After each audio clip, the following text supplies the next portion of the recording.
In this video, I'll be walking you through some exercises that are great for a cool down after your training session. We begin with a hip flexor stretch.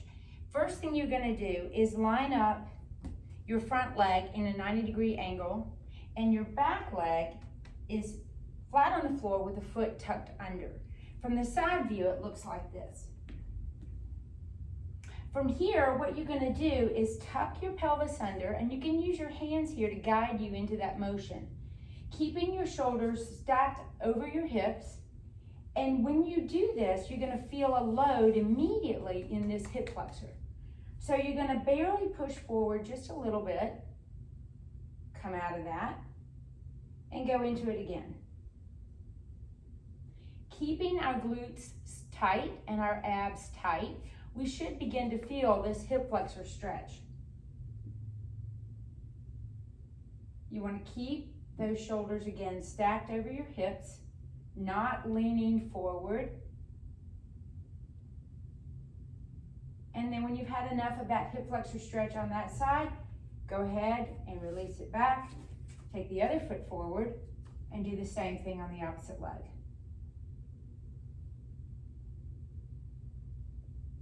You can do these hip flexor stretches whenever you need to during your training, but also you want to make sure you hit it at the end of your training. Now from there, I want to walk you through what's called a bretzel. This is ideal for decompressing your spine, giving your quads a stretch on the front and also on your hips. What you do is lie on your back, bring one leg over. So you're going to stack your hips on one side, and you're going to grab that leg, hold it down, bringing your leg up past 90 degrees so you don't turn from your low back. From here, I'm going to open up this top arm and try to pull my shoulder down to the floor without twisting from my low back. If I can do that, the next point is to grab the bottom leg and pull in opposition, melting those shoulders down into the floor and away from my ears.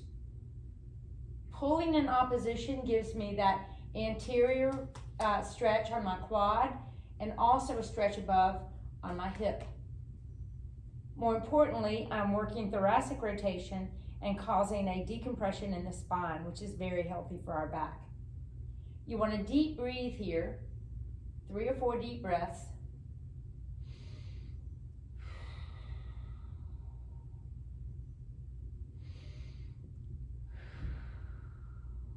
And try to melt into the floor every single rep. From there, unwind slowly and carefully back to the center. Pass through on your back. If you need to, you can bring your knees in, hug them tight, and then we'll go to the other side. So again, stacking your hips and your shoulders on one side, bringing that top leg up past 90 degrees, hold it down with the other hand, open the shoulder to the floor. If that's doable, grab the bottom leg and move in opposition here. Deep breath. Keep trying to pull those shoulders down away from the ears.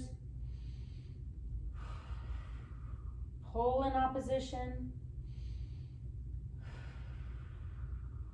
and relax through it. Now, for some reason, if you cannot get to this position yet, you would just stay where you are and deep breathe. Even if your shoulder isn't to the floor yet, you want to try to relax through that sticking point and slowly get to the floor over time. So that's your bretzel. The next thing I want to show you is a simple hamstring stretch. You can do that on your back, leg bent if you're tight, and you're going to bring that leg up. You can use a strap if you want, or grab behind the calf or the thigh, and just bring that leg to you. Relax out of it. Deep breathe through the hard part. If you're pretty flexible, go ahead and straighten that leg. And pull again.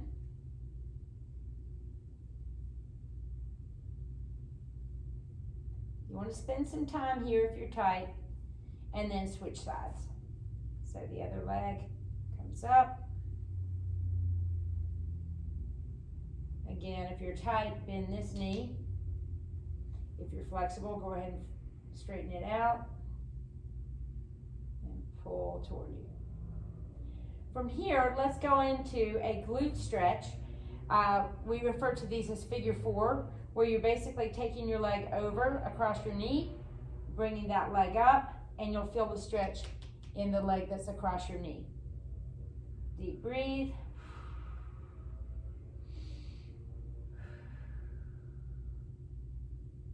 You can come in and out of it as you need to. And let's try the other side. And I'm taking the heel of my hand and I'm pushing against that knee as I pull in, and that gives me a deeper stretch in that glute. Now from there, I want to show you something called 90-90. This is a great stretch for your hip structure in general. What you're going to do is bring your legs into a 90-degree fashion. And the idea is to come over this front knee with a flat back, as flat as you can make it. And then you're going to sweep and push toward that foot and hold. Come out of it and start again.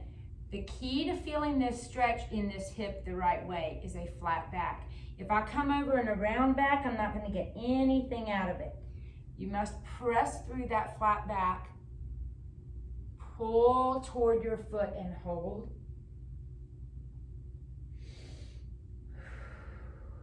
Deep breathe so you get a full range of motion there, and do that about 5 times each way.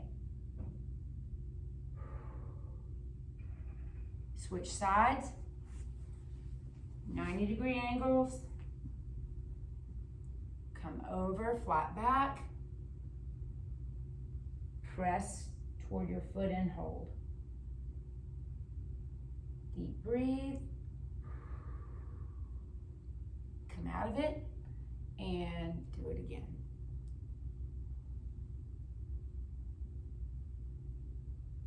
You may notice that one side is more tight than the other, meaning you may need to spend a little more time on that side and deep breathe and hold that range of motion. The next thing I want to show you is something called QL stretch. It's great for the side of our body, especially this QL part. So what you want to do is have your stance wide in a V-sit as best you can, and you're going to actually stretch your arm out in this fashion. So not toward your leg, that's a hamstring stretch. We want to stretch this quadratus laborum. So what you're going to do is you're going to bring this arm over and you're stretching. You'll feel a little bit in the lat too, but the main thing is to try to really get into that QL. Deep breathe there and change sides. So you can do this as many times as you like in each direction till you really feel like you've gotten a good stretch. And then the next thing I want to show you is something called thread the needle. It's ideal for loosening up the upper back and shoulder area, traps, especially after doing snatches. So what you want to do is come back to your quadruped position where your hands are right underneath your shoulders. Your knees are right underneath your hips. And you're going to try to place your shoulder down on the floor past your midline. What I mean by past your midline is if you were to divide me in half, you have an imaginary line on the ground in front of you. The idea is to try to put your left shoulder, in this case, on this side of the line, like this. Creating a great stretch across my upper body, upper back. Then I'll come up and I'll alternate to the other side, this time trying to get my right shoulder on the other side of that imaginary line. And come up. And I'll do this 5 times each direction. So that's thread the needle. And then finally, the last thing I want to show you is a great assessment for your shoulder mobility, also great extension movement for your pecs. Thoracic spine also is worked here as well.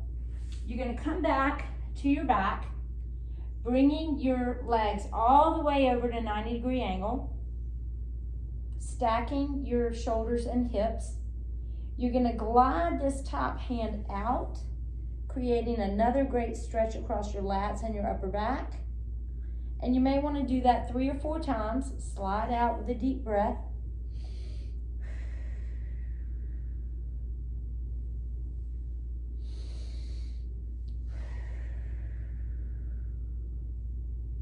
And then we're going to take that top hand, turn the palm facing the ceiling, and we're going to try to skim our fingertips around our head, maintaining contact with the floor all the way around.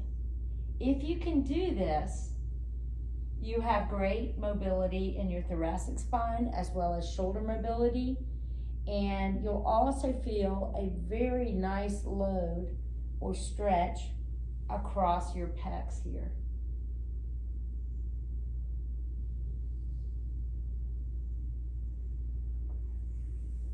And we'll try the other side.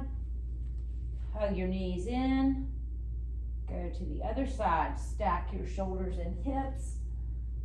Glide out with that top hand, creating a stretch across your mid-back. Glide out. Then let's take our palm facing the ceiling, this time around your head, melting through the floor with that shoulder. Now, if you have a range of motion limitation and you're stuck, what you're going to do there is you're going to stop this movement pattern wherever your hands come off the floor. So let's say you start and you get right above your head and you notice you can't keep it down anymore. That's a loss of range of mobility. It's something to be acutely aware of, and it's something that's going to limit you in a lot of overhead work that you may do. So you want to keep trying to chip away at that as best you can. Stop where your fingertips are still on the floor and give yourself 3 or 4 deep breaths. Trying to get a little more range of motion. It's not going to change overnight, but it's something that you can work on to improve range of motion. Those are what I consider big bang for your buck cool down exercises. Give those a try in your routine and let me know how they work for you.